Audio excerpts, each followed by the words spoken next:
Au nom du Père, du Fils et du Saint-Esprit, un seul Dieu, Amen. Chers frères et sœurs, en introduction, l'Église célèbre chaque année la fête de la transfiguration de notre Seigneur Jésus sur le mont Tabor, le 13e jour du mois copte Misra qui correspond au 19 août. Il s'agit d'une des 7 fêtes majeures de notre Seigneur. Comme vous le savez, les 7 fêtes majeures de notre Seigneur sont Noël, Théophanie, Transfiguration, Dimanche des Rameaux, Pâques, Ascension et Pentecôte. Quant aux 7 fêtes mineures de notre Seigneur, elles sont l'Annonciation, la circoncision, la présentation au temple, la fuite en Égypte, les noces de Cana, jeudi saint et dimanche de Thomas. Aujourd'hui, j'aimerais aborder le thème de la comparaison entre Moïse et Élie. Vous savez que lors de la transfiguration de notre Seigneur Jésus, Moïse et Élie aussi étaient avec lui. Dans l'Évangile selon saint Luc, il est écrit que Jésus prit avec lui Pierre, Jean et Jacques. Et il monta sur la montagne pour prier. Pendant qu'il priait, l'aspect de son visage changea, et son vêtement devint d'une éclatante blancheur. Et voici 2 hommes s'entretenaient avec lui, c'étaient Moïse et Élie, qui apparaissant dans la gloire, parlaient de son départ qu'il allait accomplir à Jérusalem. Vous trouvez cet extrait biblique dans l'Évangile selon saint Luc, chapitre 9, versets 28 à 31. Voyons ensemble la diversité des natures que représentent Moïse et Élie. On va faire à peu près 6 comparaisons entre Moïse et Élie, ces 2 personnages ou ces 2 personnes qui ont apparu avec Jésus lors de sa transfiguration. Moïse représente les personnes mariées et Élie représente les célibataires. Moïse s'est même marié plus d'une fois. La première avec une femme qui s'appelait, si vous vous rappelez, Séphora, la fille du prêtre de Madian, et la deuxième avec une femme cushite, ça veut dire éthiopienne. Vous pouvez trouver ça, la première dans le livre de l'Exode chapitre 2 et la deuxième dans le livre des Nombres chapitre 12. Donc Moïse, il s'est marié 2 fois. Cette cushite-là, elle représentait l'acceptation des païens au sein de la foi chrétienne. Le christianisme rassemble donc tous les justes, qu'ils soient célibataires ou mariés. Au ciel, il y aura les célibataires et il y aura les mariés. De même, nous trouvons autour de la croix de notre Seigneur, lors de sa crucifixion, si vous vous rappelez bien, la Sainte Vierge Marie ainsi que l'apôtre Jean, qui était célibataire, mais aussi Marie, mère de Jacques le mineur, et de José et Salomé. Donc il y avait les célibataires, comme la Sainte Vierge Marie et l'apôtre Jean, et aussi Marie, mère de Jacques. Deuxième point, Moïse représente ceux qui sont morts, tandis que Élie représente les vivants. Élie, jusqu'à maintenant, il n'est pas encore mort. Comme vous le savez, Élie et Enoch, ils sont au ciel et ils vont retourner sur terre à l'époque de l'Antichrist. Donc Moïse, il représente ceux qui sont morts et Élie représente les vivants. Peut-être on peut voir aussi un symbole des morts qui seront ressuscités et des vivants qui seront emportés sur des nuées. Ça veut dire lors de l'avènement du Christ, les morts qui sont morts, ils vont ressusciter pour le jugement dernier, et les vivants qui seront encore vivants sur terre seront emportés sur des nuées, comme dit saint Paul dans sa première épître aux Thessaloniciens, chapitre 4. Lors du second avènement du Christ, comme le mentionne saint Paul dans sa première épître aux Thessaloniciens, comme on vient de dire. Saint Paul nous dit dans cette épître, « Car le Seigneur lui-même a un signal donné à la voix d'un archange et au son de la trompette de Dieu descendra du ciel, et les morts en Christ ressusciteront premièrement. » Tous ceux qui sont morts en Christ vont ressusciter premièrement. Ensuite, nous les vivants, Saint Paul, bien sûr, il est décédé, a été martyrisé en l'année 67. Il parle ici à la place de ceux qui seront vivants lors de l'avènement du Christ. Il dit ensuite, nous les vivants, ça veut dire ceux qui seront vivants, qui seront restés, nous serons tous ensemble enlevés avec eux sur des nuées à la rencontre du Seigneur dans les airs. Et ainsi nous serons toujours avec le Seigneur. Donc ceux qui seront encore vivants lors de l'avènement du Christ, ils vont monter contre la gravité, leur nature humaine va changer, ils obtiendront une nature glorieuse et ils vont monter à la rencontre du Seigneur sur des nuées. Tous seront avec le Seigneur. Ceux qui sont morts et demeureront ensevelis jusqu'au jour de la résurrection générale, aussi bien que les vivants qui monteront au ciel comme Élie. Troisième comparaison entre Moïse et Élie, on va parler de 6 points.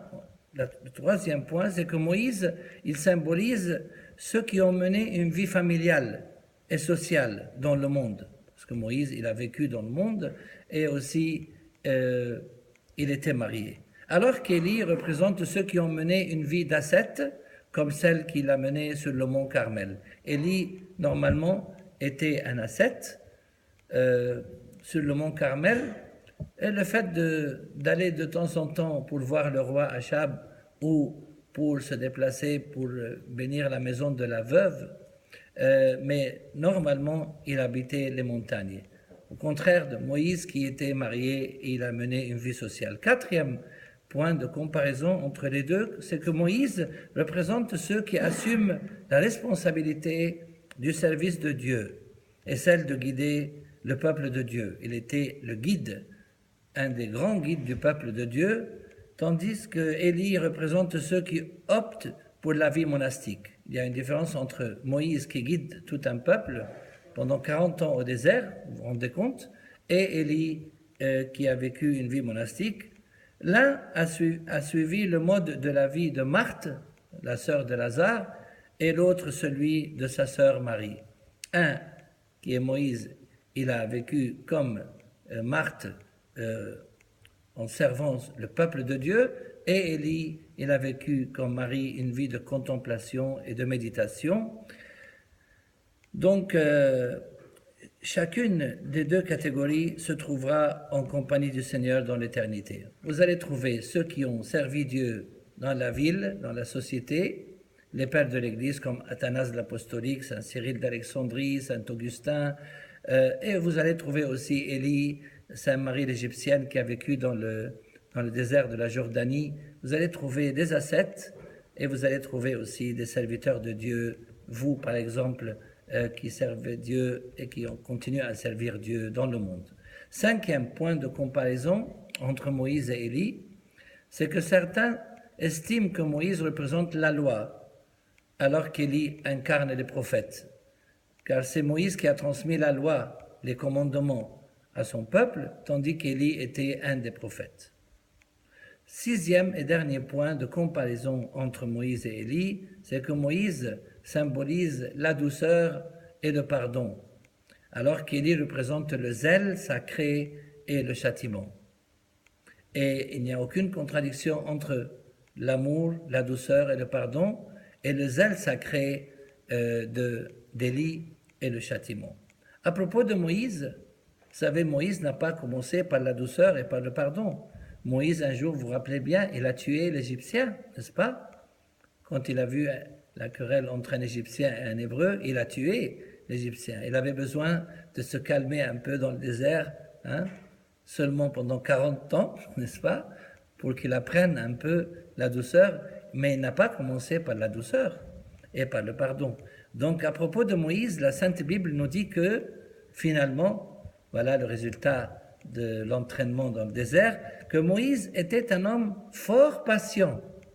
Lui qui a tué, un jour il a tué l'Égyptien, il est devenu un homme fort patient, plus qu'aucun homme sur la face de la terre. Imaginez-vous, il a appris à être patient, alors il ne l'était pas avant.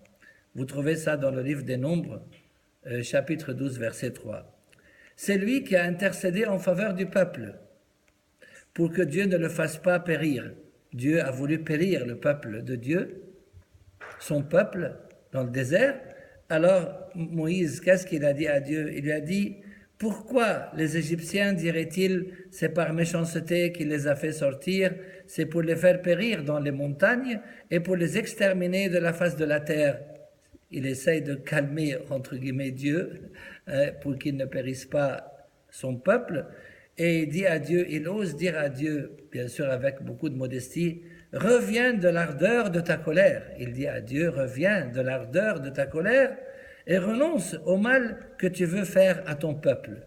Moïse, qui était très nerveux au début de sa vie et très en colère quand il a tué les Égyptiens, c'est lui maintenant, on ose dire, qu'il essaye de calmer Dieu et de lui dire, reviens de ta colère et renonce au mal que tu veux faire à ton peuple. Vous trouvez ce verset dans le chapitre 32 du livre de l'Exode, verset 12. Et c'est toujours Moïse qui dit au Seigneur à propos de son peuple. Écoutez bien ce qu'il a dit. Ça, c'est dans le même chapitre, Exode 32, mais verset 32, il dit au Seigneur, pardonne maintenant leurs péchés, et il met une condition à Dieu. Pardonne maintenant leurs péchés, sinon efface-moi de ton livre que tu as écrit. Il y a un livre qui s'appelle le livre de la vie, comme vous avez entendu une autre fois qu'on a parlé de l'Apocalypse. C'est que tous ceux qui vont aller au ciel, leurs noms sont écrits dans le livre de la vie. Alors Moïse, parce qu'il aime son peuple, il a aimé aussi intercéder pour son peuple. Il a dit au Seigneur, pardonne maintenant leurs péchés, sinon, efface-moi de ton livre que tu as écrit. Ça veut dire, je ne veux pas aller au ciel sans mon peuple. Pardonne à mon peuple, sinon, je ne veux pas aller au ciel sans eux. Quant à Élie, l'homme aux ailes ardents, Élie, il était quelqu'un de très fort, il avait un zèle ardent pour Dieu, c'est lui qui dit à chacun des 50, il y avait 50 personnes qui sont allées le voir, il dit, si je suis un homme de Dieu, que le feu descende du ciel et te consume toi et tes 50 hommes. Il a dit ça au chef des 50 hommes. Et le feu descendit du ciel tout de suite et consuma le chef des 50, lui et ses 50 hommes. Le zèle ardent.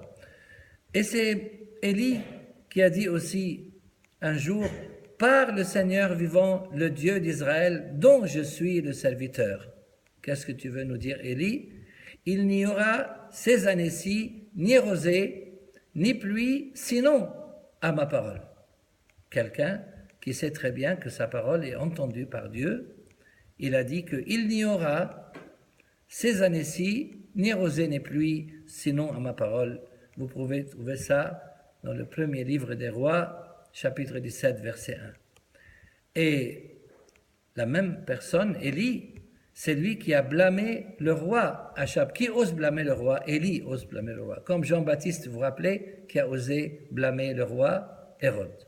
Alors ici, Élie, il a osé blâmer le roi Achab en lui disant, ce n'est pas moi le porte-malheur d'Israël, mais c'est toi au contraire et la maison de ton père. Imaginez-vous, Élie dit au roi Achab, ce n'est pas moi le porte-malheur d'Israël, mais c'est toi au contraire et la maison de ton père, parce que vous avez abandonné les commandements du Seigneur et que tu as suivi les Baals, ça veut dire les idoles et Dieu, les faux dieux.